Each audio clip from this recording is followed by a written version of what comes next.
जी काही वारी आहे आणि मला जी काही वारी आहेत खंडोबाचं पण भैरवनाथाचं पण हात जोडायचा सगळ्यांना मनातून अंतःकरणातून तुला मागायचे सांगितले काय प्रार्थना करायची डोळे बंद करून अगदी मनातून प्रार्थना कर आणि जो देवदेव करतोय तू पण आहे जो देवदेव करतोय हा सगळा देवदेव आमचा सफल होऊ दे आणि आनंदाने सोन पावलाने आमच्या घरी ये करताना काही चूक भूल झाली आहे जरी सगळ्या सृष्टीची तू आई तर आमची आई समजून आमचा आईबाप समजून आमची झालेली चूक भूल तुझ्या पदरात घे असं देवाला प्रार्थना करायची.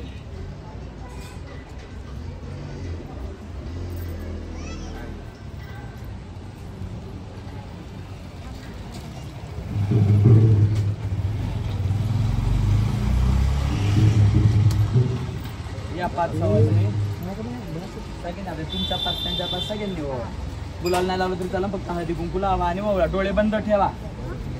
हा गणपत दादा घ्या गाणं.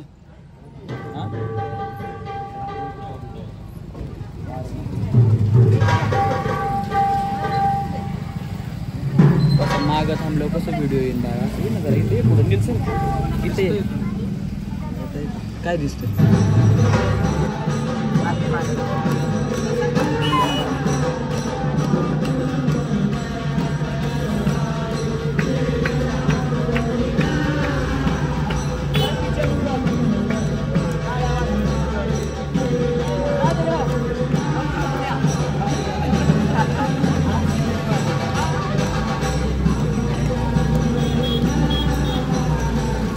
असं हळदी कुंकू भात फेकावला तरी चालत माझ्या तोंडात नका घालू कापूर टाकायचा कापूर आहे आपल्याकडं नाही गाडी पेटी द्या.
सविता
तुला प्रार्थना करायची आहे आनंदाने माझ्या घरी ये लाल मार्ग मोठ्यात मोठा करून घेते पण आनंदी आनंद कर असं तुझ्या मनातल्या मनात बोल.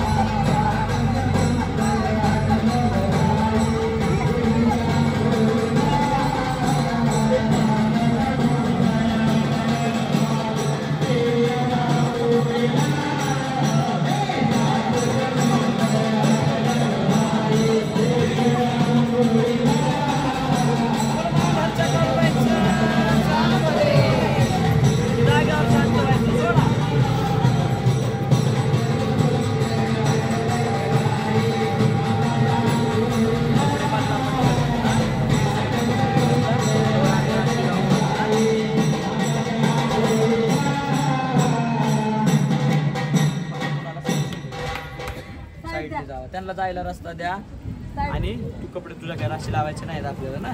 तू साईडला जाऊ कपडे बदल किंवा किचनमध्ये बदल. कॅमेरा आहे किचनमध्ये तरी वर केलाय कॅमेरा एकदा व्यवस्थित बघ आणि मग कपडे बदल. हा कोणीतरी एक लेडीज समजत ना त्यांच्या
उघड डोळे काय वाटत काहीतरी घेताना आपल्याला काहीतरी द्यावं लागतं. दुसरं फळ उचलून खायला वाटतं का जे आवडतं तेच गुरुला दान केलं पाहिजे. या फळाचं कधीच काय खायचं नाही. लोणचं कैरी बाकी काही गोळ्या बिस्किट ते असं काही साबुळाचं खायचं नाही. बाकी महाराज नंतर ओके राहील लक्षात. हे कधी खायचं खायचं का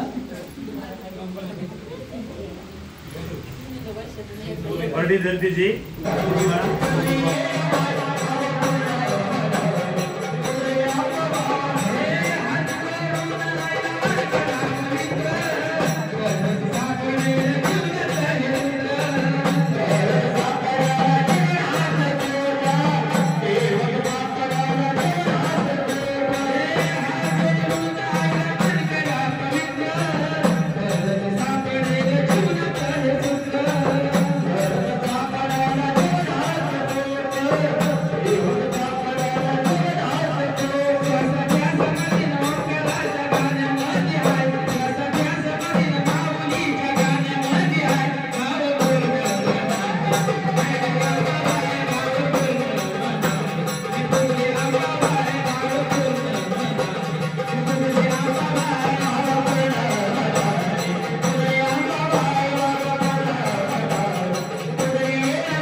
कोणता आवडतो?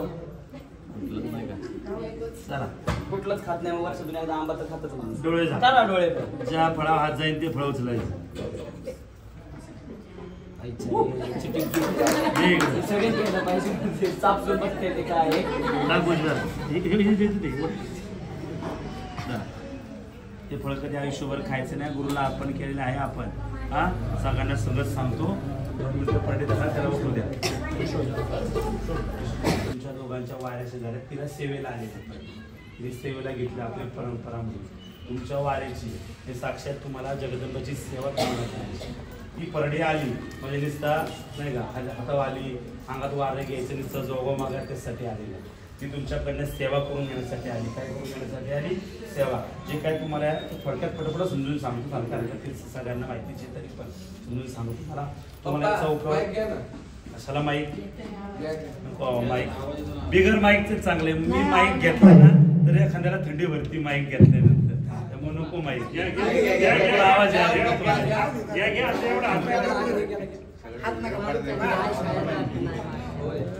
माईकचं कसं असतं. मी जर माईक घेतला ना माझ्या माईकचा त्यांना त्रास होतो. त्यामुळं असं वाटतं माईक नको घ्यायला आहे का नाही. आपला आवाजही असा कडक की बिगर माईकचा पण आपला आवाज कडक आहे का नाही. त्याच्यामुळं समजून सांगायची गोष्ट काय तुम्हाला जे काय चौकावर तुम्हाला आता माळपट्टी दिली तुम्हाला मंत्र दिले ते मंत्र पठण करायचे. त्या मंत्राचा जप करायचा आहे. त्या मंत्र जपातून मंत्र जपल्यानंतर तुम्हाला ते जगदंबा प्राप्त होणार आहे. आज तुम्हाला देव आला परडी आली म्हणजे नाही का सगळं तुम्हाला भेटलं असतं. तुमच्याकडनं सेवा करून घेण्यासाठी ती जगदंबा आली. त्याचं नीट पालन पोषण तुम्ही केलं ते जे तंत्र मंत्र जे काय तुम्हाला मंत्र दिले ते मंत्र म्हणले तरच तुम्हाला ते प्रसन्न होणार आहे. नाहीतर नाही. नाहीतर फक्त मग गुरुला नाव ठेवायचं असं नाही. आपण आपल्या कामातल्या वेळातला वेळ काढून त्या जगदंबेची सेवा केली पाहिजे. रात्रंदिवस देव तोडत बसायचं नाही.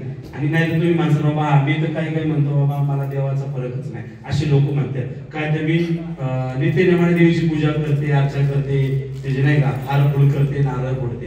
देवाची पूजा करणं देव धुणं देवाला निवद बोन करणं हार घालणं म्हणजे देवाची पूजा नव्हे म्हणजे देवाची सेवा नव्हे. ते तुम्ही तो देव चांगला दिसा म्हणून करता. देवीची सेवा म्हणजे काय देवाची सेवा म्हणजे काय वेळाचा वेळ काढून तिचा ध्यानस्थ बसणं. तिच्या मंत्राला एक चित्तेने एक मनाने बाकीचे विचार आपल्या डोळ्यातले काढून आपल्या मनातले विचार साईडला काढून तिचं ध्यान करणं म्हणजे देवाची सेवा आहे. ते वाऱ्यावाल्यांनी असो बिगरवाले असो तर लोक बरेच म्हणतात किंवा आमच्या घरात चिडचिडे या अनेक समस्या लोक येतात. त्या समस्येवरती एकच कारण आहे. प्रत्येक मार्गासाठी प्रत्येक मंत्र आहे. सुख शांतीसाठी वेगळा आहे कोर्ट कचेरीसाठी वेगळा आहे. आपले अनेक फक्त मंत्र तुम्ही काही करू नका. मंत्र उच्चारण ध्यानात एक चित्तेने एका ठिकाणी ध्यानास्थ बसून ते मंत्र जपा. तुम्हाला जी शांती कधी मिळली नाही तिथे डोळे झाकून मंत्र जपाने मिळेल. लई नाही 10 मिनिटं लई झाले. अर्धा तास 1 तास झोपल्यात तुम्हाला झोप लागेल. 10 मिनिटं लई झाले. ते बसून देवाची सेवा करायचे मंत्र म्हणायचे. दुसरी गोष्ट ही चालत असताना आपलं काळेश्वरी मंदिर अन्नदान छत्राचे शिष्य झाले तुम्ही सदस्य झाले त्याच पावलावर पाऊल ठेवून चालायचं. जे काय आपली शिकवण आहे त्या शिकवणावर चालायचं. नाही तर आता केले तुम्ही तुमच्या घरी मनासारखं करायचं आपल्याकडे चालत नाही. कारण की का या मंदिरातून अनेक जण गेले काहीतरी शिकवण घेऊन गेलेले. बघतोय तू बघितलं बरोबर आहे का नाही. तू ते बघितल्याशिवाय आलाय का. सगळं बघितल्यानंतर 4 व्हिडिओ बघितल्या सगळ्या बाजूने विचारपूस करून ते मंदिर झालेलं असं आलाय का नाही. मग ही जगदंबा घेतली ना जे विचार करून माझ्याकडे आलाय ना त्याच विचाराने चालायचं. त्याच विचाराने चालला पाहिजे. त्या मंदिरातून काहीतरी घेऊन जायचंय बरोबर आहे. तू द्यायला नाही का आलेला. जे द्यायला मला आले जे तू मला दिले ते मी तुझ्या स्वरूपातलं या गोरगरिबांना अन्नदान केले. आपल्या मंदिरातून अनेक लोक असे काहीतरी घेऊन गेलेले. आपण जे काय 3-3, 4-4 रुपये का करतो तुम्हाला परवडलं पाहिजे. तुम्हाला हे सगळ्या गोष्टी गाण्यावाल्यांचे पैसे म्हणा जे काय द्यायचे त्याचे आपण गट भरल्या त्या गटाचं सामानाचं म्हणा तुम्हाला परवडलं पाहिजे म्हणून त्या स्वरूपात आपण हे 3-3, 4-4 रुपये संगती करतो. बरोबर आहे का नाही. का कोणी लाख 2-2 लाख रुपये मला दिले त्या गणमाळीचे याकडे तरी सांगा समोरच असं आहे का नाही. तुम्हाला परवडलं. आपल्या मंदिरामध्ये अनेक लोक अशी येऊन आता बघा समोरच लेडीज आहे तुमच्या ही अशी येऊन पण घेऊन चालली. गरीब मी म्हणत नाही मी तिला हिनवत नाही ती गरीब म्हणून ना. पहिली गोष्ट म्हणजे हिनवत नाही मी तिला परत तिला परवडत नाही. आज लाखभर रुपये जरी गरीबाईला खर्च करायचा म्हणलं तरी गरिबांना परवडत नाही. म्हणजे आपण आपल्या नाही का घासातला घास काढायचा लेकराचा आणि आमच्या लेकराला तो खर्च करायचा। या मंदिरात तुम्ही जे काय दिलेलं आहे ना, हे मंदिर आपलं काळेश्वरी अन्न छत्र फाउंडेशन आहे। तुम्ही दिलेले 4-2 रुपये हे आपल्या मंदिरातून गोरगरिबांच्या अन्नदानाला जातात। गोरगरिबांची मुलं जी शाळा शिकतात त्या दरवर्षी आपण शालेय साहित्य वाटतो, बघत असतो तो। अनेक उपक्रम तुम्ही दिलेल्या पैशातून होते, जे काही तुम्ही थोडेफार जे या अन्नदान छत्रासाठी देता त्या पैशातून। तुमचा ही मार्ग गरीब लागणारी सांगायचा उद्देश काय, तुम्ही पण 4 गरिबांचे काहीतरी गोरगरिबांचं पोट भरणं असं केलं पाहिजे तुमच्या आई। तू गाडी चालव न चालव भविष्यात गाडी चालवशील, गाडी चालवत असताना पहिला तू करत असताना 2 गरिबांचा विचार करायचा, जे काय तू देवाचं करशील की वर्षातून आपल्या हाताने 2 तरी गरिबांच्या कार्यक्रम झाले पाहिजे। सगळेच गरिबाचे असं म्हणत नाही, मग आपलं चालायचं कसं, बरोबर आहे का? 1 रुपया तरी पण आपण घेतला पाहिजे, बरोबर? वर्षातून 2 तरी गरिबांचे तुझ्या हाताने समाजकार्य झाले पाहिजे, या हेतूने आपण चालायचे। अनेक लोक नावं ठेवते, आपल्याला ठेवू दे, हे करत असताना कुणी चांगलं म्हणतं कुणी वाईट म्हणतं, पण आपलं कार्य आपण सोडायचं नाही। आपण करत असताना अनेक लोक आपल्या ठेवचत असतात, आणि आपल्या काळेश्वरी मंदिर अन्नदान छत्राचा सदस्य म्हणलं ना तर 100% डिवाचणारच तुला, पण त्यातून तुला पुढे जायचंय, कारण आपले हितचिंतक भरपूर झालेले आपल्यावर झालेले, जळू दे। त्यामुळं तुला हे सगळं पार करून पुढे जायचंय। लक्षात ठेव, जे काय जगदंबा देवी नीट सेवा करायची, देवीची सेवा करायची। आणि नाही जरी प्रत्येकाला याच्या गणमाई झाला म्हणून नाही, तुम्हाला पण प्रत्येकाला सांगतो, तुम्हाला प्रत्येकाला ध्यान करायची खूप गरज आहे। तुमच्या चाललेल्या रोजच्या जीवनातनं, हे चाललेल्या प्रपंचातून कोणाची घरात कटकट येते, कोणाच्या कामात कटकट येते, अनेक प्रकारच्या प्रत्येकाला समस्या आहे की वाऱ्यावाऱ्याने ध्यान केलं पण असं नाही, तुम्हाला पण प्रत्येकाला एकाग्र ध्यानाची गरज आहे। म्हणून माणसं बाबा ध्यान करायचं आम्हाला मंत्र कोण देणार, बरोबर का? प्रत्येक ध्यानाला मंत्र लागतो। याचा पण या काळेश्वरी मंदिर अन्नदान छत्राने एक उपाय केलेला आहे। प्रत्येक महिन्याला अमावस्याला आपल्या मंदिरामध्ये 1 तासभर ध्यान चालत असतं, म्हणजे एक ध्यान देवीचा अभिषेक झाला त्यानंतर ध्यानास्थ बसून देवीचे मंत्र जपले जातात। आता तर सभा मंडप आपण केलाय, तो ध्यान मंत्र आपण ध्यान मंडप करणार आहे। जो येईल त्याने तिथं बसायचं, ध्यान करायचं, मंत्र तिथं लावून ठेवणार आहे, ध्यान करायचं आणि आपल्या घरी जायचं। रोज केलं तरी चालेल, बरं? प्रत्येक अमावस्याला तुम्हाला कोणाला यायला जमलं, संध्याकाळी 7 वाजता ध्यान चालू असतं, अर्धा तास आपण ध्यानाचे मंत्र प्रत्येकाला घेत असतो। शिवाय आपल्या मंदिरामध्ये अनेक प्रत्येक अमावस्याला अनेक प्रकारचे व्याख्यान करते येते, म्हणजे व्याख्यान सांगणार तुम्हाला, सगळ्या आपल्या धर्मावरची शिकवण सांगणार, देवाची शिकवण सांगणार, असं आपल्या मंदिरातून हा उपक्रम चालू आहे। आता सगळ्यांनी लाभ घ्या। मी सांगायचं काय, तुम्ही मंदिरात या, मंदिरात आले पाहिजे, गर्दी झाली पाहिजे म्हणून नाही, की जेणेकरून तुम्हाला पण यातून काहीतरी शिकायला भेटलं पाहिजे। ज्यांच्या अंगात वारी येते ते शिकतातच, ज्यांच्या अंगात नाही त्यांना पण ध्यानाची गरज आहे। प्रत्येक अमावस्याला आपल्या मंदिरामध्ये ध्यानाचं कार्य चालतं, त्याचा सगळ्यांनी लाभ घ्या, एवढंच तुम्हाला सांगायचंय। आणि चांगल्या मार्गाने चाला, एवढंच। प्रत्येकाने जागेवरच थांबा, तिथं जीवन जोगवा मागितलं जाईल, तुमच्या सोयीची काही ती जोगवा वाटतो।